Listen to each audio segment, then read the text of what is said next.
হজ ফরজ হওয়ার কারণ শারীরিক ও আর্থিক সক্ষম মুসলিম নরনারীর উপর জীবনে একবার হজ ফরজ করা হয়েছে, যা ইসলামের 5টি মূল স্তম্ভের একটি। আল্লাহ সুবহানাহু ওয়া তাআলা বলেন, ফীহি আয়াতুম বাইয়িনাতুম মাকাম ইব্রাহিমা ওয়া মান দাখালা কানা আমিনান ওয়ালিল্লাহি আলান নাসি হাজ্জুল বাইতি মান ইসতাতাআ ইলাইহি সাবিলা ওয়া মান কাফারা ফাইন্নাল্লাহা গনিয়্যুন আনিল আলামিন। তাতে আছে সুস্পষ্ট নিদর্শনাবলী মাকাম ইব্রাহিম, যে তাতে প্রবেশ করে সে নিরাপদ হয়ে যায়। মানুষের মধ্যে যারা সেখানে পৌঁছার সামর্থ্য রাখে তাদের উপর আল্লাহ তাআলার জন্য এই ঘরে হজ করা ফরজ।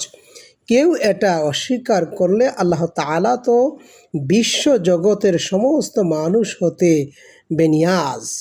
এটি আল্লাহ তাআলার নির্দেশ পালন, আত্মশুদ্ধি, পাপ মোচন, মুসলিম উম্মার ঐক্য প্রতিষ্ঠা এবং কিয়ামত দিনের স্মারক হিসেবে হিজরি নবম বর্ষে ফরজ করা হয়েছে। সূরা আলী ইমরান আয়াত 97। হজ ফরজ হওয়ার মূল কারণ ও গুরুত্বগুলো নিচে তুলে ধরা হলো। আল্লাহ তাআলার আদেশ ও আনুগত্য। মহান আল্লাহ তাআলা পবিত্র কোরআনে সামর্থ্যবানদের জন্য কাবা শরীফ জিয়ারত বা হজ করা ফরজ করেছেন।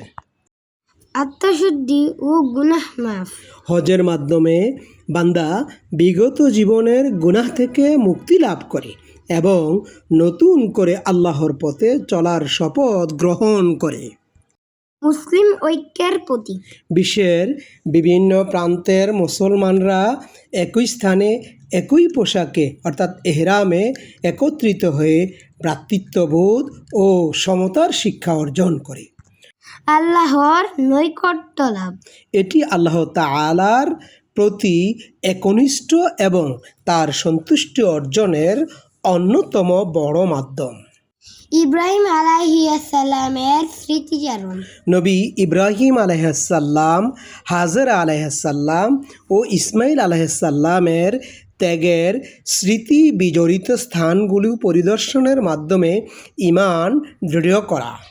মূলত পার্থিব লোভ লালসা ভুলে একমাত্র আল্লাহ তাআলার উদ্দেশ্যে আত্মনিবেদিত হওয়াই হজের মূল উদ্দেশ্য।